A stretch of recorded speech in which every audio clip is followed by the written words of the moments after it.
দুইটা সময় তওবা করে লাভ নাই। একটা হচ্ছে মৌতের যন্ত্রণা শুরু হয়ে গেলে, মৃত্যুর যন্ত্রণা শুরু হয়ে গেলে আগে পা থেকে শুরু হয়ে আস্তে আস্তে গলার দিকে আসে।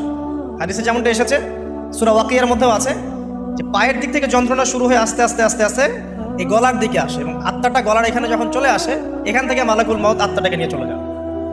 এবং চোখ দিয়ে তাকিয়ে থাকে মানুষ, রুহটা চলে গেলে মানুষ চোখ দিয়ে তাকিয়ে থাকে। দেখবেন এই কারণে মৃত ব্যক্তি তাকিয়ে থাকে, চোখ খোলা থাকে। এবং তখন আসমান থেকে সিঁড়ি নামিয়ে দেওয়া হয়, ওই সিঁড়িতে করে আত্মা চলে যাচ্ছে, ও তাকিয়ে দেখে যে আত্মা চলে যাচ্ছে। এবং মানুষ মারা যাওয়ার পরে চোখ জীবিত থাকে অনেকক্ষণ।